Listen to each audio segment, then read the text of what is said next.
Stage 16 was a masochist menu of famous and famously difficult Pyrenean climbs. Setting out from the rest day town of Pau, getting the sprint out of the way early at 26 kilometres, and then heading upwards. The Col d'Aubisque was the first of two super category climbs on the stage, topping out at just over 1,700 metres. Next up, after a longish run through the valley, was the Col du Tourmalet at 2,115 metres, the highest point of the entire race. Then came two first category climbs, the Col d'Aspin just under 1,500 metres and the Col de Péresaude well over it. A huge day's climbing, but it didn't finish at altitude. From the summit of the Péresaude there was a 16-kilometre downhill run to bagneres de luchon. Uphill finish or not, Vincenzo Nibali was ready to attack and happy to say so in advance. Questo sì, sicuramente bisognerà attaccare, dovranno attaccare anche gli altri uomini di classifica come Van den Broek o Cadel Evans, quindi dovremo vedere. Wiggins ha sicuramente un compagno di squadra grandissimo che è Christoph Froome, e quindi è molto difficile attaccarlo, però noi sicuramente proveremo a fare qualcosa di buono. Thomas Voeckler, fourth in the mountains competition, also had his eye on stage 16 for the purposes of taking the polka dot jersey. He started the day 32 points behind Frederick Kessiakoff. There were a total of 70 available on the stage, including 25 each on the first two climbs of the day. So Voeckler, doing his best Thomas Voeckler impression, attacked from the off with Kessiakoff behind him. They were first and second over the Col d'Aubisque, but Kessiakoff was only fourth behind Voeckler as he led over the Tourmalet, and by the time the Frenchman took maximum points on the Col d'Aspin, he was within 6 of the leader. Behind Voeckler, the yellow jersey group had dropped Cadel Evans on the Col d'Aspin, but he'd managed to regain contact on the descent. On the final climb of the day, the Col du Péresaude, there were two races, Voeckler's for the polka dot jersey and the possibility of a second stage win, and 10 minutes behind him, a yellow jersey group of around 35 riders. The pressure has gone on now. This time it's the turn of the Lotto Belisol team of Jurgen van den Broek, who set the pace on the front here. This is Jelle van den Dirt setting it. Just behind him is Liquigas Cannondale, and Cadel Evans is out of the saddle and trying to hang on, and the elastic has snapped again. Well, he was doing everything he could, but when you get the big attacks coming on the front end of the main field, you've already been difficulty on the slopes of the Col d'Aspin. It's not possible, I don't think, to recover. Cadel Evans is going to have to rethink his strategy, and I'm just looking to see if he's given a tip of the hat to the young American rider TJ Van Garderen this afternoon, who leads the best young rider competition. Well, here is number one, worn by the winner of the Tour de France last year, but the pace has been too high all day, and Cadel Evans started to look a little bit feeble on the climb of the Col d'Aspin. He came back with the help of his team, but now the Col de Péresaude has cracked. Well, the closest challenger to the American TJ Van Garderen, Thibaut Pinot, has also just been dropped from the yellow jersey group.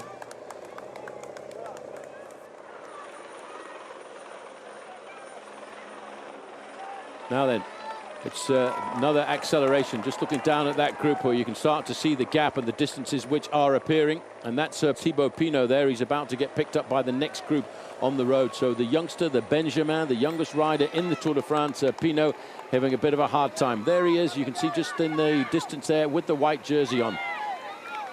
Cadel Evans has his teammates alongside him here. Armel Moinard, the French rider wearing number 6, keeps looking back, doing everything he can to try and pace his leader up this climb. But Cadel Evans is not having his best day at the Tour de France this year. As the defending champion, he's in major difficulty. This is Andreas Claudin. As they're just a little bit further up, you can just see that rider from Française des Jeux. And that, of course, is Thibaut Pinot. He was just inside of 2 minutes behind TJ Van Garderen. But remember that name, because we'll be talking about that young man a lot in the future. They reckon he's going to be the next best climber to come out of France. And he's only 22 years of age, and he won a stage in the Tour de France at his first participation. This is Ivan Basso. He's just taken over from the Lotto Belisol's Jelle van den Dirt. The yellow jersey of Bradley Wiggins has never looked remotely in trouble, and I don't think there is the firepower left in this group to even make Wiggins go on the defensive. Well, they've got to hit him if they want to try and move themselves up in the overall standings, but he's still surrounded, Bradley Wiggins, by a lot of his men. This is Richie Porte once again coming up to accelerate and go past Ivan Basso. There, just behind him, moving up into second position, is Jurgen van den Broek. Chris Froome is there over on the right-hand side, but it doesn't look to me like Bradley Wiggins is in any difficulty at all. Well, just getting himself back onto the yellow jersey group there is Jani Brakovic, the Slovakian rider on Team Astana. So we're down really now, Phil, to all of the men in the top 10 in the overall standings except Cadel Evans. That's right, because Heimars Rebeldia is still here. TJ Van Garderen, who's looking to try and move up at least one place. Meanwhile, the pain, you can feel the pain in this man now as he claws his way to the last 1 mile or so to the summit of the last climb of the day. Well, they love Thomas Voigtler, there's no doubt about that. And what a great tour the French are having here. The spread at the moment, Sorensen is still 1 minute and 12 seconds behind this lone leader. Well, there he is, wearing number 1. He's caught and passed the leader of the King of the Mountains competition this morning, Fredrik Kessiakoff. And in fact, the Swede will lose the lead in the King of the Mountains competition tonight to the man who is currently leading this race, Thomas Voigtler. You cannot say that Thomas Voigtler is not a fighter. He's fought with his body all day, he's fought with his bike all day and battled the climbs, and now he's looking to about 2.5 kilometers to the top of the Col de Peresur. But he has got a good buffer, 1 minute and 15 seconds. This is the second place rider on the road, Chris Anker Sorensen, and a computer telling us that the gap between these two is 1 minute and 15 seconds. 5 kilometers to go to the top of the climb now, as Jani Brakovic has now been dropped from this group. I tried to stay in contact. I can see the green jersey there. That will be Pierre Rolland. He's in 9th place overall at the start of the day. 152 now slipping away. He was in the breakaway earlier on. That's Steven Kruijswijk. Just in front of him, Eduard Vorganov. Basso comes back again. He wants to do everything he can this afternoon. He's not concerned at all about the fact that he may well crack before the summit. He's trying to put time between Cadel Evans and Vincenzo Nibali, because he knows that Vincenzo Nibali may well need a little bit of a buffer over Evans. But Evans is riding today, as the French would say, he's pedaling in squares. He just cannot get those wheels over. He's having a very difficult time. It's hard to come out the day after a rest day. The body does strange things, especially when you go into a big mountain stage. 186 slipping back. That's Kashakin. Looking a bit further up the road. Thomas Voigtler just waiting for this climb to finish. He wants it all to be over and done with, and so he can plunge down towards the finish. 3 miles of purgatory for Cadel Evans now, as here he's really getting annoyed now with the fans who are bugging him, because the adrenaline is coursing through the veins of Thomas Voigtler. He's coming up towards the summit of the Col de Peresur, where he will become the next leader of the King of the Mountains. He's also coming to the steepest part of the climb, Phil, as the yellow jersey group goes through 20 kilometers to go. Pierre Rolland may well be the next man from the top 10 to crack here, because number 29 there is in all sorts of bother. Well, looking at this group, the black jersey just in front of number 29, Pierre Rolland. You've got Chris Horner. He was down a ravine earlier on today after the first climb. He climbed out, they gave him a bike, and off he went, and he's still in the group. And now Ivan Basso, they really are trying to put the stranglehold on this race this afternoon. But look, in second position, Sky, Richie Porte. 4th position, Sky, that's Chris Froome. Bradley Wiggins just sitting there. His face, Phil, is not showing any emotion at all. Neither is Nibali, just behind him, but Nibali is not gaining a second here. Chris Froome is pacing his teammate and leader, Bradley Wiggins. The challenges of the day are almost over for the yellow jersey. A day that he'll tick off with pride, because they're not going to get the time on him now, even though Basso is making superb efforts. This rider's getting ready for the long descent to the finishing line, because Thomas Voigtler is heading up to the top of the Col de Peresur, and then he'll take the lead in the King of the Mountains. All that remains will be to win the stage as well. What a day. And there's the attack, and it's come from Vincenzo Nibali as they approach the summit of the Col de Peyresourde. There's no panic, though. Look at Team Sky. They're looking around, discussing what to do, how to respond to this attack, which we knew was going to come, and they knew was going to come. And the man chasing after him there is Chris Froome, and on Chris Froome's wheel is Bradley Wiggins. Well, Nibali is looking to gain 2 minutes and 23 seconds. He'd be settling for a couple of minutes today, I can assure you. But on the other hand, he's also looking for only 18 seconds on Chris Froome to become second overall in the Tour. And I reckon that's his immediate thought. Horner now in difficulty as they scramble to try and stay in contact. But now you've got this group. This is Jurgen van den Broek, who's been caught out by the acceleration of Chris Froome. And look at this, two of them left, and Froome only left to pace Wiggins. Well, that's all he needs. He's just sitting there. He's using Froome, and the discussions about possibility of treason from Chris Froome in a race like this. Well, where's the proof? There is the proof, Phil. Chris Froome will stick to his word here in the Tour de France this afternoon, and he will pace Bradley Wiggins up this climb. And very shortly, before they get to the top, they will be on the wheel of Vincenzo Nibali. First, second and third place riders in the overall standings. There's no doubt now, though, that Chris Froome is sacrificing a Tour de France victory, as he did a Tour of Spain victory last year, for Bradley Wiggins here. But he's bringing him across the gap, and Great Britain are going to keep two men in the top two places in the Tour de France. Meanwhile, approaching the last kilometre, it's Chris Anker Sorensen in second place. The crowd is in a frenzy.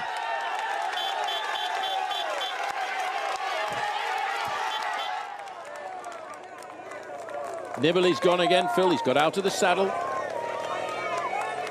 Just out of picture is Vincenzo Nibali. There he is, but the pace-making of Chris Froome, bringing up the yellow jersey, and his team captain, they are closing it down. Yeah, you can see Chris Froome is just tapping out that pace as a great climber. He's taking advantage of this tailwind. Froome written down the side of his jersey there. Behind him, the yellow jersey of Bradley Wiggins. Wiggins has never really looked under any pressure at all, and having a man like Chris Froome alongside him has made him almost invincible. It's down to 5 meters now. It's almost done. He knows they're coming back, and it is the brilliance of Chris Froome who has done it. As he's been reported as saying in the British papers, if he wants to win the Tour de France, then he must eventually leave Team Sky. But for now, he is leading Great Britain to a 1-2 in the Tour de France, and they've put the Italian back into the British sandwich. Well, he's come to the front now, Phil, and he will continue to set the pace like this. Bradley Wiggins has got himself into the position that he wants to, onto the wheel of Vincenzo Nibali. They've taken control once again. This is an amazing crowd receiving Thomas Voeckler at the top of the Col de Peyresourde. As they hit the top of the Col de Peyresourde, Thomas Voeckler becomes the next leader in the King of the Mountains. Now, can he win the stage? I'll tell you one thing, Phil. They will not bridge that gap to Thomas Voeckler here this afternoon. The only way he will lose the stage is if he goes round a corner too fast and he overcooks it, because with the advantage he has over Chris Anker Sorensen here, it's in the bag. As we go under 15 kilometres to go, Thomas Voeckler has just commenced the descent of the Col de Peyresourde. That descent will end on the finishing line in Luchon. Going up the other side, it is Chris Anker Sorensen. He's a demon descender, but then so too is Voeckler. It's going to be a great race to the finish now. Well, it's over the 1 minute margin here for Chris Anker Sorensen. There is no way, even with his descending skills, he's going to bridge the gap to Thomas Voeckler. Voeckler is one of the best descenders in the business. I just hope he doesn't take too many crazy risks. The top three riders in the Tour de France are being escorted by Vincenzo Nibali of Italy. As they go to the summit together, nothing is being gained or lost. No, Nibali is taking the pride in setting the pace here. He doesn't want to be overshadowed by the two riders from Sky, but here we are looking at 1, 2, 3 in the Tour de France, while a little bit further back, Jurgen van den Broek is on the defensive. Sitting on his wheel is the American TJ Van Garderen, who should move up a place in the overall standings tonight. And ironically, he could be, because of the demise of his team leader, Cadel Evans, who is not getting back this time up the long climb of the Col de Peyresourde. Further back down, this is the Cadel group here. Still a long way to climb for Cadel, still being escorted by Moignard, the French rider on his team. It's his job to pace. The Ukraine champion is there as well, Grifko. Well, Cadel Evans, Phil, is going to tumble down the overall standings tonight because already he's 3 minutes behind the yellow jersey group of Vincenzo Nibali, Froome and Wiggins. Been a tough day for Cadel Evans. Quick chat there with the team car. He knows that all he's got to do is stay upright here this afternoon to get himself the victory. He's more than 8 minutes ahead of the yellow jersey group, but he's also 1.5 minutes ahead of this man, second place on the road for Chris Anker Sorensen. He will take risks, he will do everything he can, but I don't think that 1.5 minutes gap can be bridged. The next sign that Thomas Voeckler will see will be 10 kilometers to go, and on a stage like this, that'll take him 10 minutes. So, as a crest to the final climb of the day, the Col de Peyresourde, the first two riders over the top of Voeckler and Sorensen, and that will give the lead of the King of the Mountains competition tonight to Thomas Voeckler, and almost certainly he will win the stage as well. This, though, is the battle for supremacy at the 2012 Tour de France. Froome now pacing his team leader, Bradley Wiggins, number 101, and 51 is Vincenzo Nibali. Well, they're seeing the 1 kilometre to climb board as we go under 10 kilometres to go for Voeckler. 10 kilometres, 6 miles, and he'll continue to freewheel at high speed towards Luchon. Yeah, those 10 kilometres, Phil, he's using all of the road. He's taking all of the risks that he knows are necessary to get him some glory at the end of this day, the 16th stage of the Tour de France. He will be knocking off the kilometres at 1 minute at a time. That's 60 kilometres an hour average speed, 43, 44 miles an hour. Sorensen has gone back. He's lost time on the descent because Thomas Voeckler is going down so quickly. He's clipping off those corners. Got to be careful. Some of these bends catch you out. They certainly do. Once you get down to the bottom of the climb, there's about 4 or 5 very tricky bends. But after that, it's plain sailing for Thomas Voeckler. He just has to keep the pressure on. The face of Vincenzo Nibali. This is the battle for who wins the Tour de France. And look at Chris Froome here. He's hurting his two teammates, well, one teammate and one rival. And the face also at the back group of Jurgen van den Broek. They are behind. TJ Van Garderen, the young American, on the left in the leader as the best young rider in the race. And he showed that today because he's on the same team as Cadel Evans. And he's going to become the team leader by the end of the day. Well, he will, because there's 3.5 minutes, the difference between the yellow jersey group and the Cadel Evans group on the road. But there's only 30 or 40 seconds between the Wiggins group and TJ Van Garderen. Just listen to this man now as he scorches through the wind of the Pyrenees. Passing the little village there of Castillon. Nibali's attacking again, Phil. Pressure's on again. Now has he caught Froome? Because Froome's been making the pace. Is Wiggins going to have to move by and take it for himself? I think he might have to here, because this is the last push by Vincenzo Nibali. Well, it's a big acceleration. This man is in his own terrain. He's a great climber here, Vincenzo Nibali. He's making his way through this incredible tunnel of noise, and Wiggins has got the acceleration. He's trying to get the big old V8 diesel turbo whistling. Well, the thing is, after 197 kilometres of mountain climbing, you don't allow your most dangerous rival to slip away in the last kilometre on the last mountain. And Wiggins has clawed his way back. It was a show of defiance, but nothing more than that by Vincenzo Nibali. No, he tried, he fought his way, he knew he was still on the slopes of the climb. He was going to try again one more time to put daylight between himself and Chris Froome and Bradley Wiggins. But Wiggins responded.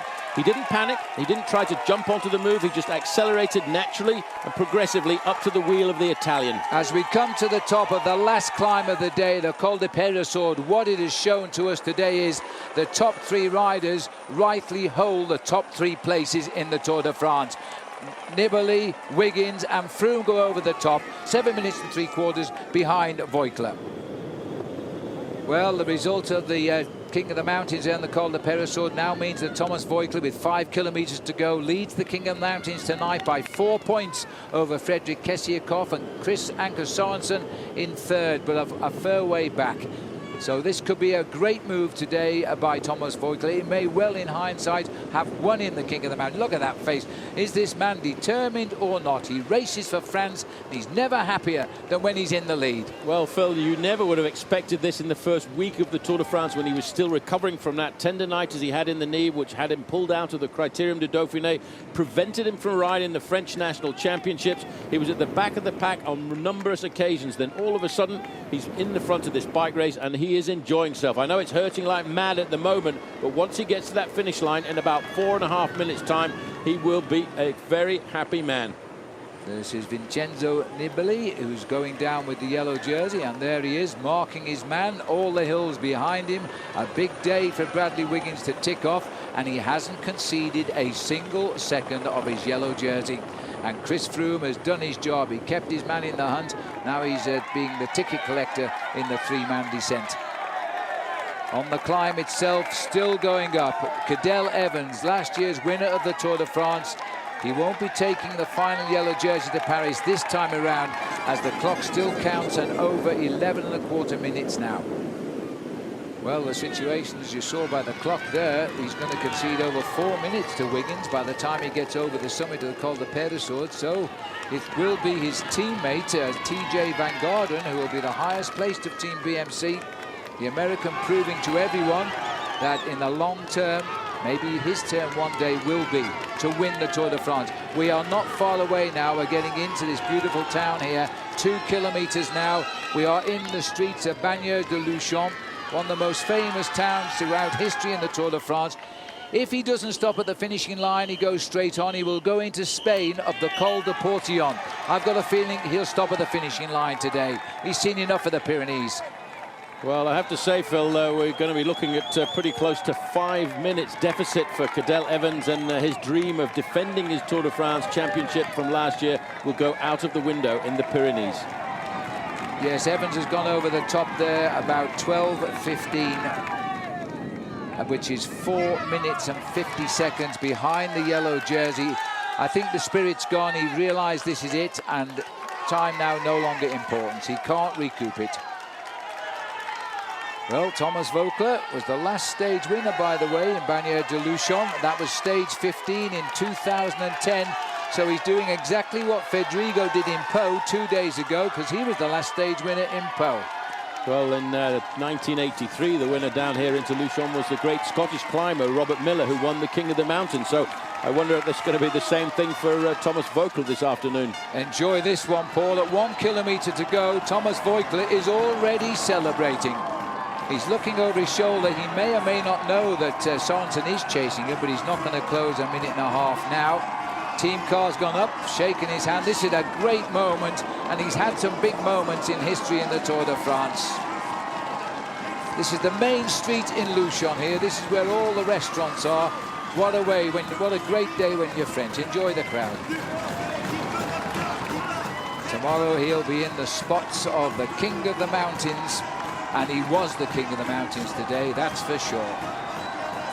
Well, the amazing thing is, Phil, you might wonder why he's just cruising up to the finish line. He's not concerned about time at all here this afternoon, because he's so far down in the overall standings. Not like last year when he was 4th overall, but this year he's going to take away 2 stage victories from the Tour de France. What a race it was. He was in a breakaway of 38 riders, almost from the gun. He got rid of them all in the end. He crossed the Pyrenees on his own. It's just a perfect day. He's now the King of the Mountains. He's won the stage. France have now won 5 stages of this year's Tour de France. Well, Chris Anker Sorensen, he fought to try and get himself back into the bike race here this afternoon, but he just did not quite have the power of Thomas Voeckler this afternoon. A great moment, and Sorensen's closed in quite considerably, as you would expect, but it was never in danger, of course, of taking the big moment away. There's the celebrations behind. And after the celebrations behind, the riders behind, here's how they trickled in after Voeckler. Chris Anker Sorensen was first, a minute 40 behind. Gorka Izagirre and Alexander Vinokourov came in together. Brice Fayou, who hung on with Voeckler longer than anybody, was 5th, ahead of Jens Voigt. And Dan Martin, who perhaps worked too hard too early, was 7th. Behind them was the real race, the top 3 riders in the Tour, but not necessarily in that order. And now they turn towards the finish here. They've established today one thing, that these are the 3 best riders in the 2012 Tour de France, and the 3 of them come home together. It'll be still Wiggins up front. It'll still be Chris Froome sitting 2nd, and it will still be Vincenzo Nibali in 3rd. But it looks as though Nibali is going to get something out of this. He's going, no, he's not. Yes, he is. He's going to win the sprint at least. and I don't know what position it is, about 10th or 11th. I've lost count. Well, there's plenty of riders coming now already. This is just a question of pride for Vincenzo Nibali to lead to the line, but Wiggins just stays on his wheel, and Chris Froome at the back. He won't even give him 1 second here. Wiggins is going to finish in the same time. He's not giving him a single second. Nibali shrugs his shoulders. They're all same time.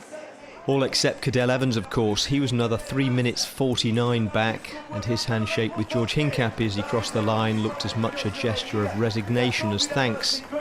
Oh yeah, I think I had a few stomach issues just before the race, and you know, when you have it 2 hours before the race, there's not a lot you can do.